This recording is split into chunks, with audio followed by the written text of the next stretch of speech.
Hi everyone, this is daveac.blip.tv and this is my vblog 137 for Friday the 4th of March 2011. Attics, ashes, announcements and a quality wine. At least I hope it is, and all in around 15 minutes wine at the end. Well, I'm rather late doing this today. I've had lots of little interruptions. The phone's gone a few times and this camera's been a little bit misbehaving, so let's crack on with the show. Well, the last couple of weeks, of course, have been quite interesting in the Doctor Who world.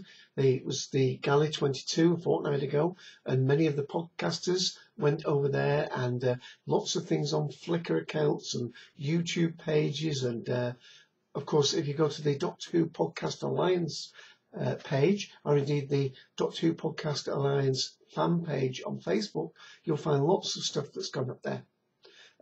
This last week, Podshock, Lewis, and of course Ken Deep, without James Norton, who of course had his own big announcement about becoming a father, he didn't make it to Galley, but they've got lots of material that hopefully will be making it onto the feeds soon. Now, one of the podcasts not represented, of course, was the Cultdom Collective with myself and Ian the Sixth Doctor, but we've been quite busy. But just before I get to that, I also mentioned in my last vlog, 136, that as people were making their way back from Galley, there was the sad announcement of the death of Nicholas Courtney, who played the Brigadier, Alistair Lethbridge Stewart. And that was a sad come down to earth from the people who had been at that event. But the weekend that's just gone, there was also things happening. But let me just start by talking about the Cultdom Collective and our Sunday show. So on the Sunday that's just gone, that was of course Sunday the 27th of February, we did indeed do our Tribute to the Brig, episode 87, Tribute to the Brigadier. And we kept that a little bit shorter. It was under 2 hours. We could have gone on a lot longer, but there was another event that I'll be mentioning in a moment that we all had to get off to. Well, everybody was very kind and both sad about the news about Nicholas Courtney and kind to him, the man and the actor. Although there was some controversy in the podcast about the importance of UNIT and the Brigadier himself to Doctor Who and the world of Doctor Who. But I hope you will give that a listen, either by going to our cultdom.com page, the TalkShoe page 54821, or indeed subscribing on iTunes. Well, during the week, we put up another of our midweek podcasts, and this was an omnibus edition that I've been working on for some time. What it was is that when Ashes to Ashes aired, which was Series 3, and it was concluding a 5-year series, 2 of Life on Mars, 3 of Ashes to Ashes, and we'd done 3 shows on Ashes to Ashes, and we'd also done a commentary on the final episode. Well, I haven't touched the commentary again, but the 3 episodes we did, I've combined them, slightly abridged them, and put them into an omnibus edition. So on our feeds this week went up Ashes to Ashes Omnibus. And it was quite fortuitous because only a couple of days ago in Australia, the final episode of Ashes to Ashes aired, and there's quite a lot of talk on different forums about Ashes to Ashes, and indeed on the Facebook fan page for it. So lots of things that made it just a suitable time for that to go up, although I wasn't aware of that at the time. So please give that a listen. And one more thing about the collective, this coming Sunday, that's the 6th of March, at 2 p.m. Eastern Standard Time, TalkShoe ID 54821, we will be doing episode 88, Voice Over Actors. And I hope you'll try and join us for that live, or listen to it later. Well, I mentioned Ashes in my opening. I also mentioned Attics. And I've got 2 clips to show you today, and I've also got some photographs to show you, but I haven't got any classical music and I haven't got a book. Now, in the case of a book, I should apologise because it's some while since I've done a book, and one of the reasons for that is I only recommend a book when I bought one and I'm reading it, or I'm rereading a book. There's no point in me holding up, I don't know, a book and saying, I read this 10 years ago, you ought to read it. I only do it when I'm actually rereading a book. So I will try and get back to a book recommendation soon, but there has been so much going on. Before I start moving the camera and show you these little pictures, the pictures, by the way, I should say, relate to an event that went on after our last Sunday show, and that was the Doctor Who Podshock meetup, the spring meetup at Katrina on Second Life. And I've got some little pictures of that. If you're my Facebook friend, then you may have had a chance to see these already. Or if you go to the Doctor Who Podcast Alliance fan page, you may have seen one or two of the pictures there. But I want to show you that. And also, before I start moving my camera around, there were some tech announcements.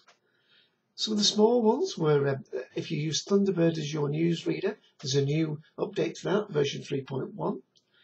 Firefox, as I said before, is going from the last beta into a release candidate. This is Firefox 4. That should be out very shortly. But there were some much bigger announcements than that. Intel announced their new interface called Thunderbolt, which will be faster than USB 3. Eventually, this will be an optical interface, but to start with, it's going to be a copper interface. And it's also something that's featured on one of the biggest announcements, if not the biggest announcement this last week, is that the iPad 2 is out now. That's one big announcement, but the actual Thunderbolt interface is not on that. It's on the new MacBook that's come out, the new 13 and 15 range of Mac Pro books. So lots of information. The iPad 2 information, of course, it's very much more of the same, except it's 30% slimmer. It's got 2 cameras on board. It's got the new A5 processor in it from ARM, so it's a lot nippier, and it can decode lots of little data streams at once, video streams, high definition streams even. So it really is a big move up for the iPad, and you can now also get it in black and a white version. There was also other updates, as I said, the MacBook Pro. There was the new update to the iPhone OS. It's now up to version 4.3, and the other announcement, of course, was related, not good news in fact, was for the PlayStation 3, that shipments to Europe have been suspended because there's a court case pending on copyright infringement. So that is something that was a little bit of a downer. And of course, there's been lots of tech news coming from the big Hanover event, CeBIT, Hanover in Germany. And if you check on all these tech sites, you'll see lots of different things about things coming out for that. So lots and lots of different pieces of tech news. That's about the third week in the run where we've had lots of tech heavy news come out. Okay, let me go to, first of all, before I go to the Second Life pictures, one of the things that happened when we had the galley 2 weeks ago was that the Craig Ferguson from the Late Show in the United States sent along Chris Hardwick, known as the Nerdist, to bring back a report, and that is now up on YouTube. Of course, if you live in America, you can probably catch it by Netflix or some other device. But I'm going to move the camera in a minute, show you a little section of that, and then we'll go to my Second Life pictures, and we'll hope that the camera is behaving nicely. So let's get the camera in focus, and I'm going to just hold it there for a second. And let's go to Second Life screen caps. So here I am, daveac Footman. These are the different portals to the different sections of Katrina. And I'm just going to very quickly move through some of these little snapshots.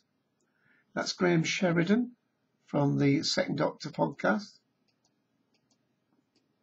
Inside the TARDIS. Very quickly through these. There he is again. I'm looking for Victor First Mornington. He's about here somewhere. There he is, Victor First Mornington, who organises a lot of it. That's Uncle Lou from the Happiness Patrol. There's Ian, the Sixth Doctor, and I think I'll just stop at that one. Okay, so that's that. While I've got the camera in place and we're still in focus, let's go to this Craig Ferguson, and I'm going to Flydale North site, and this is a little bit of the report. Let me just move it on a bit. I think that's probably a good place to play a little clip. I brought a pad of paper and pen to take notes. Whatever, nerd. No, don't blink! That is a weeping angel. Don't ever blink. That's when they get you. Weeping angel. Would you hold the pad? Oh. Pull him down. The head of poetry. Is this weird for you? Yeah. Sorry to be the one to say this, but you are slowly being transformed into a weeping angel. Yeah, I think I need a doctor. And I'm going to stop it there because you want to go, and that is Flydale North's website. Now, while I've got the camera off its perch, so to speak, let's go over to here. And the other thing that I mentioned on my opening titles is Attic. Yes, on BBC we had, let me just get that in focus, a celebrity cash in the attic, and two Doctor Who, our friends of Doctor Who are on it. There's none other than Jamie McCrimmon and Sam Stone. But let's see a little clip. Ah, oh, right. Good morning. Hello, Griffiths. It's Fraser Hines, of Not course. so bad at all, just explaining the rules of cricket there. Did you want to know about all of the cricket? Well, it kind of went whoosh, you know. Yeah. Now, we're obviously here for a purpose. Yes. To raise some funds for you. That's right, yes. Which charity have you chosen? It's going to beating bowel cancer. Oh, okay. Because I suffered that for about 11 years. Right. And I just want to put some money back into the pot, so to speak. Is there a figure in mind? Yeah, I'd like to get a...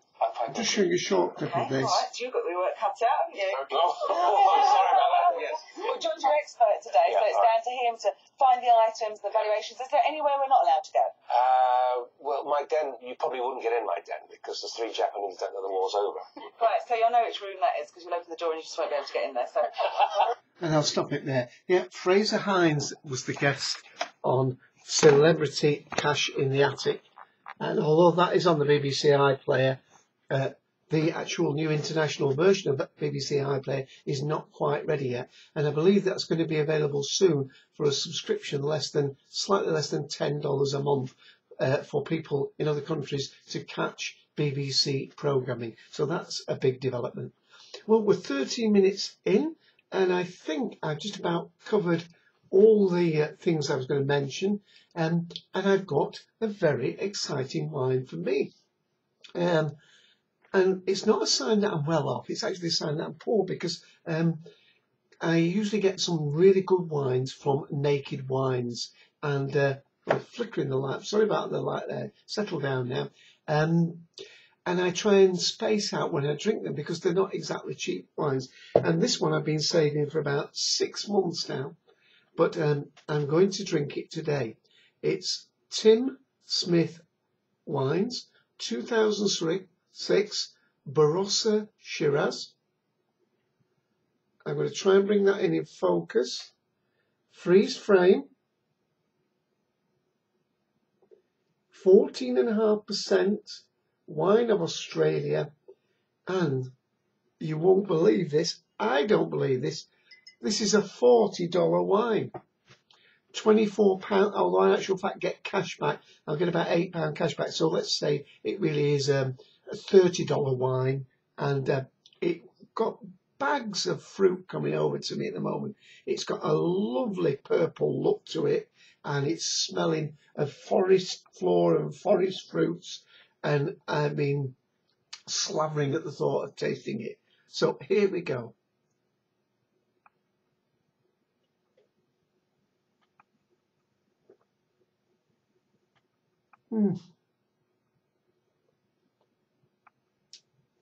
That is absolutely. Oh, I wish you could taste. I wish you could taste that. That is absolutely delightful. I think that might even beat my Brown Brothers Heathcote Shiraz. That is stunning. The depth of flavour on my mouth and tongue is unbelievable. I'm getting, I'm getting licorice, I'm getting vanilla, I'm getting, what does it say? I'm getting these plummy, jammy, blackcurranty things. Let's see what it says here. Oh my God. All the regional characters, classic, spicy, plummy fruit, and a textured palate. That, my friends, is a beautiful wine. Tim Smith Wines, unfortunately, as far as I know in the UK, you'll have to subscribe to Naked Wines to get it, but it is absolutely delightful, and I'm going to take my time with this.